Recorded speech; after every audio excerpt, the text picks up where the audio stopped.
Hello everyone, welcome to my Jiya classes. और आज मैं डिस्कस करूंगी formal fallacy and informal fallacy. तो फर्स्ट है, what is a fallacy. Fallacy का मतलब क्या होता है? फैलेसी का मतलब होता है रीजनिंग में मिस्टेक या डिफेक्ट रीजनिंग। जो आर्ग्यूमेंट होते हैं या प्रमाइस होते हैं, ये कंक्लूजन को फॉलो नहीं करते हैं, तो इसको ही फैलेसी कहते हैं। फैलेसी का मतलब होता है मिस्टेक। फैलेसी दो तरह की होती है, formal fallacy and informal fallacy. There are two types of fallacy, formal fallacy and informal fallacy. तो फर्स्ट है, what is a formal fallacy.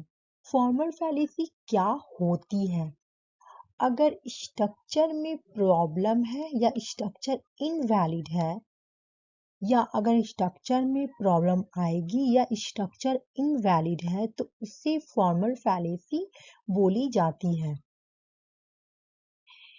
Structure का मतलब होता है कंप्लीट आर्ग्यूमेंट। कंप्लीट आर्ग्यूमेंट का मतलब प्रीमाइस 1, प्रीमाइस 2 एंड कंक्लूजन। और formal fallacy जो है ये कंक्लूजन एंड प्रीमाइस दोनों पर बेस होती है। तो यहाँ पर premise 1, premise 2 and conclusion, premise 1, premise 2 and conclusion, तो ये स्ट्रक्चर को फॉलो कर रही है। अब हम ये देखेंगे कि ये स्ट्रक्चर या आर्गुमेंट वैलिड है या invalid. All cats are animal, सारे कैट्स एनिमल्स हैं। Premise 2, all animals have heart, सारे एनिमल्स के पास दिल है। सो कंक्लूजन है, so all cats have heart, इसलिए सारे कैट्स के पास दिल है। तो प्रमाइस कंक्लूजन को फॉलो कर रही है, तो ये वैलिड है। ये कोई फैलेसी नहीं है, बल्कि ये एक वैलिड स्ट्रक्चर है। उसके बाद नेक्स्ट है premise 1, premise 2 and conclusion. All cats are animals, जितनी भी कैट्स हैं वो सब एनिमल्स हैं। ऑल डॉग्स आर एनिमल्स, जितने भी डॉग्स हैं वो सब एनिमल्स हैं। कंक्लूजन है, सो इसलिए ऑल कैट्स आर डॉग। तो प्रमाइस कंक्लूजन को फॉलो नहीं कर रही है, तो यहाँ पर फैलेसी है, ये स्ट्रक्चर इनवैलिड है, इसलिए इसे फॉर्मल फैलेसी बोली जाती है। फॉर्मल फैलेसी का मतलब ही होता है स्ट्रक्चर में प्रॉब्लम या स्ट्रक्चर इनवैलिड। फॉर्मल फैलेसी जो है ये सैलोजिज्म से जुड़ी हुई है, इसलिए फॉर्मल फैलेसी को सैलोजिस्टिक फैलेसीज भी बोला जाता है। और फॉर्मल फैलेसी हमें डिडक्टिव रीजनिंग में देखने को मिलती है, इसलिए इसे डिडक्टिव फैलेसी भी बोला जाता है। अगर हम इनफॉर्मल फैलेसी की बात करते हैं, तो ये कंटेंट से रिलेटिव होती है। अगर कंटेंट में लिखा हुआ बात गलत है, तो ये इनफॉर्मल फैलेसी है। और कंटेंट जो है ये कहाँ लिखा हुआ रहता है? प्रीमाइस में। कंटेंट जो है ये प्रीमाइस में लिखा हुआ रहता है।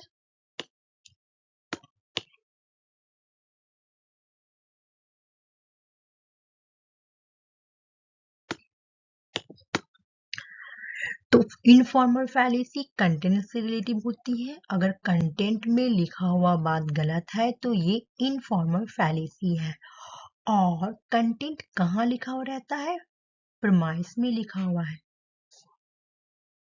अगर हम इनफॉर्मल फैलेसी की बात करते हैं, तो यहाँ पर रिलीवेंस की गलती होती है, यानी फैलेसी ऑफ रिलीवेंस होती है, फैलेसी ऑफ वीक इंडक्शन होती है, फैलेसी ऑफ प्री अजम्पशन होती है, फैलेसी ऑफ एम्बिग्यूटी होती है, फैलेसी ऑफ ग्रामेटिकली एनालॉजी होती है। ये सब इनफॉर्मल फैलेसी है। इनफॉर्मल फैलेसी हमें कहाँ देखने को मिलती है? इंडक्टिव में देखने को मिलती है।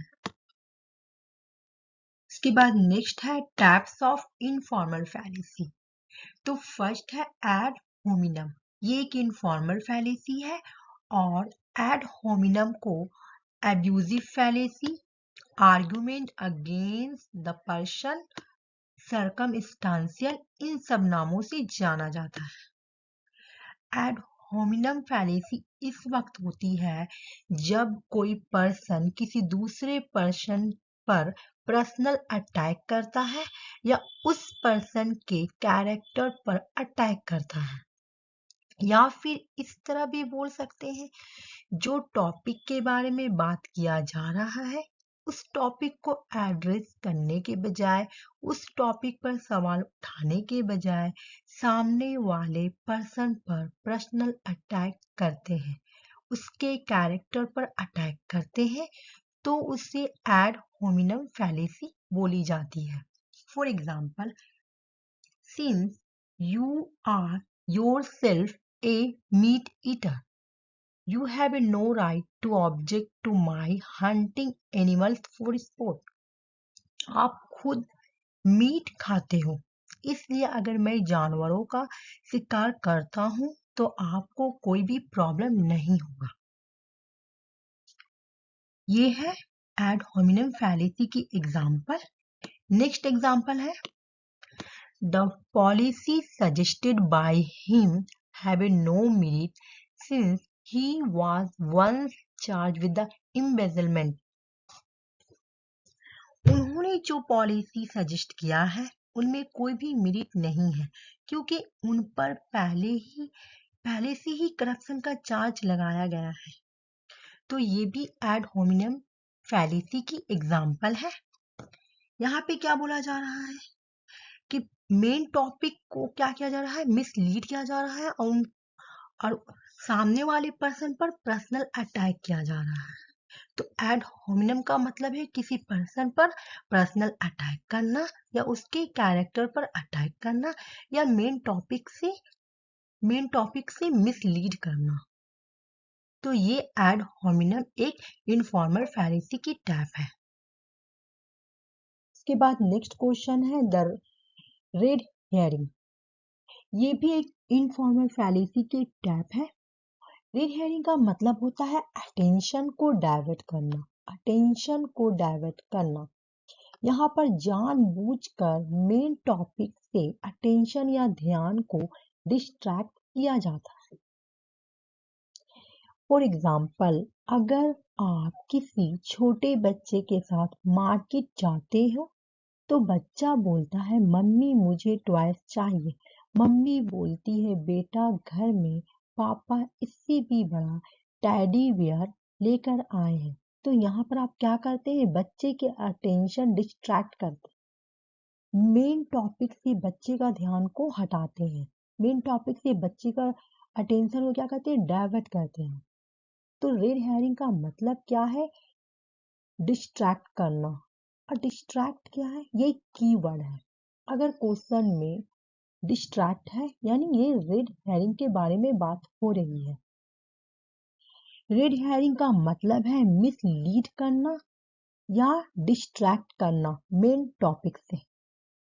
तो ये भी एक इनफॉर्मल फैलेसी की टाइप है जिसका मतलब है मेन टॉपिक से डिस्ट्रैक्ट करना या मिसलीड करना। इसके बाद नेक्स्ट है अपील टू फोर्स।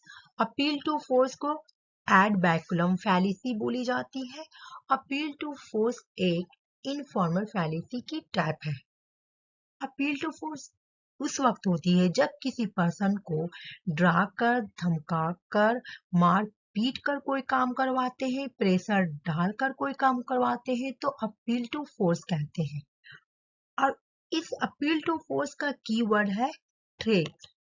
जब क्वेश्चन में थ्रेट रहेगा मतलब appeal to force. For example, fallacy that occurs due to appeal to non-rational methods of intimidation। जब हम non rational method of intimidation मतलब डराने धमकाने का मेथड यूज करते हैं तो ये भी एक अपील टू फोर्स का एग्जाम्पल है। तो अपील टू फोर्स एक इनफॉर्मल फैलेसी के टाइप है, जिसका मतलब होता है किसी को डराकर या धमकाकर काम करवाना। ये वीडियो पार्ट 1 है। उसके बाद पार्ट 2 आएगी। पार्ट 2 में और भी इनफॉर्मल फैलेसी की टाइप होगी। Thank you friend.